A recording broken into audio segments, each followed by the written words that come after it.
लग...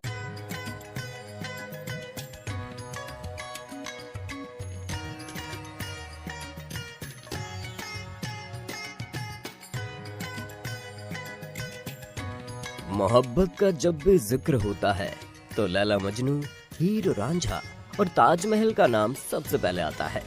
ताजमहल मोहब्बत की वो निशानी है जिसकी पूरी दुनिया दीवानी है। मुमताज की याद में शाहजहां की बनवाई ये इमारत दुनिया के 7 अजूबों में गिनी जाती है। हाथी दांत और सफेद संगमरमर का मकबरा दिखने में बड़ा खूबसूरत है, जिसमें पत्थर का काफी बेहतरीन काम किया गया है। आप में से बहुत से लोगों ने इसे आगरा जाकर देखा भी होगा, और हकीकत में ही नहीं, कम से कम फोटो या वीडियो में तो ताजमहल देखा ही होगा ना, और अगर नहीं तो अभी देख लिया होगा। लेकिन क्या कभी आपने सोचा है उस पर लगा एक एक पत्थर कैसे रुका हुआ है और कैसे इस पूरी इमारत का निर्माण हुआ होगा? क्योंकि आज की बड़ी बड़ी इमारतें और बड़े बड़े पुल जो कि मजबूत सीमेंट से बनते हैं और फिर वो ढेर हो जाते हैं, तो फिर 1668 में बना हुआ ताजमहल आज तक कैसे टिका? वैसे जिन्हें नहीं पता उन्हें बता दे कि सीमेंट का आविष्कार 1824 में इंग्लैंड के जोसेफ नामक शख्स ने किया था, जिसका एक्सपेरिमेंट उन्होंने 1811 में शुरू किया और 1824 में वो कामयाब हुए। पहली सीमेंट उन्होंने ही बनाई थी जिसका नाम पोर्टलैंड सीमेंट था। तो फिर 1631 में जब ताजमहल का निर्माण शुरू हुआ तब तो सीमेंट के बारे में कोई जानता भी नहीं था। तो फिर आखिर कैसे उसे बनाया गया, वो भी इतनी मजबूती से कि आज तक वो तटस्थ खड़ा है? क्या हुआ, सोच में पड़ गए? कोई बात नहीं, हम बताते हैं ना, लेकिन वीडियो को बिल्कुल स्किप मत करना। तो चलिए शुरू करते हैं। ताजमहल की कहानी ज्यादातर लोगों ने सुनी ही है कि ये शाहजहां ने अपनी तीसरी बीवी मुमताज की मोहब्बत में बनवाया था। उस जमाने में इसे बनवाने में करीब 3 करोड़ की लागत आई थी, और ताजमहल आज भी दुनिया को हैरान करने में कोई कसर नहीं छोड़ता। चाहे वो इसके सफेद मार्बल्स हो, चाहे नक्काशियों में लगे अनोखे पत्थर हो, या इसकी कारीगरी। और आज हम इसकी कारीगरी पर ही बात करेंगे। लकड़ियों से बनी हुई ताजमहल की नींव।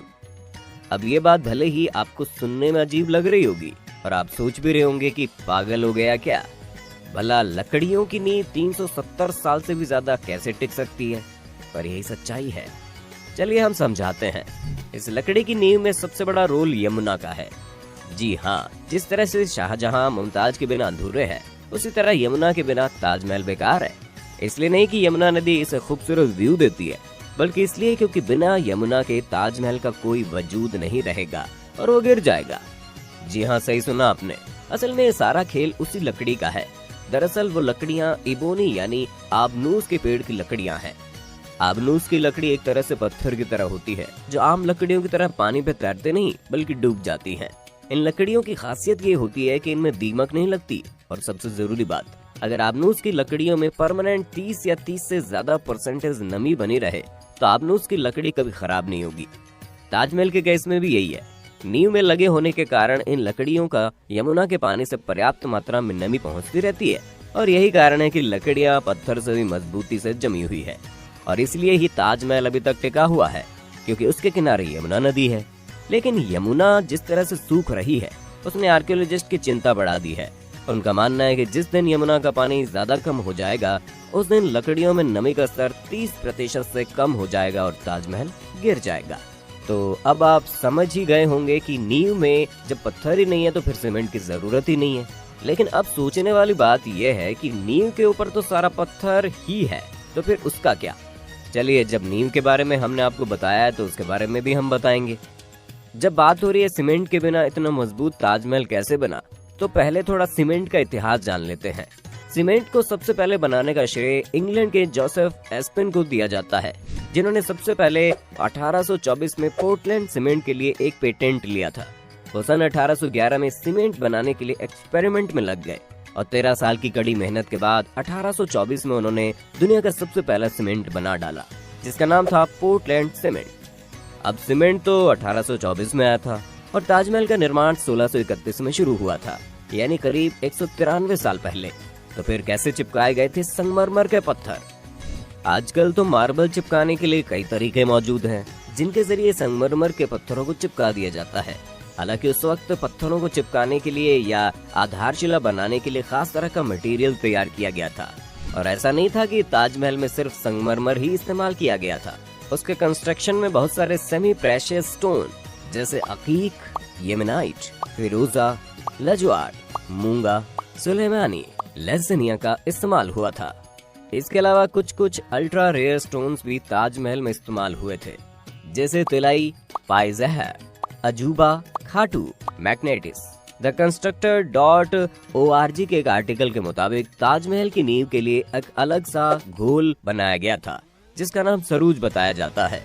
ये सलाइन, चिकनी मिट्टी आदि से बनाया गया था। इसके अलावा इसमें गुड़, दालें, चीनी, राल, गोंद आदि भी मिलाए गए थे। इसके साथ ही ताजमहल का निर्माण हुआ और इसकी मदद से इतनी पकड़ हो गई कि आज कई सालों बाद भी ताजमहल भूकंप, तूफान, बारिश, धूप, गर्मी, सर्दी का मुकाबला कर रहा है। ये इतना मजबूत है कि भूकंप भी ताजमहल को गिरा नहीं सकता। दोस्तों, ये बात थोड़ी साइंटिफिक है लेकिन इंटरेस्टिंग भी, कि कोई भारी भूकंप भी ताजमहल को नहीं गिरा सकता। ताजमहल सिर्फ प्यार का प्रतीक और सफेद संगमरमर की एक खूबसूरत इमारत ही नहीं, बल्कि मुगल काल के सिविल इंजीनियरिंग का एक बेहतरीन नमूना भी है। अगर आपने ताजमहल को गौर से देखा होगा तो एक बात आपने नोटिस की होगी कि मेन बिल्डिंग के चारों तरफ बने हुए चारों मीनार आपस में परफेक्टली परपेंडिकुलर नहीं है, जिसका मतलब ये है कि वो स्ट्रेट नहीं खड़ी है और ऐसा जानबूझकर किया गया था।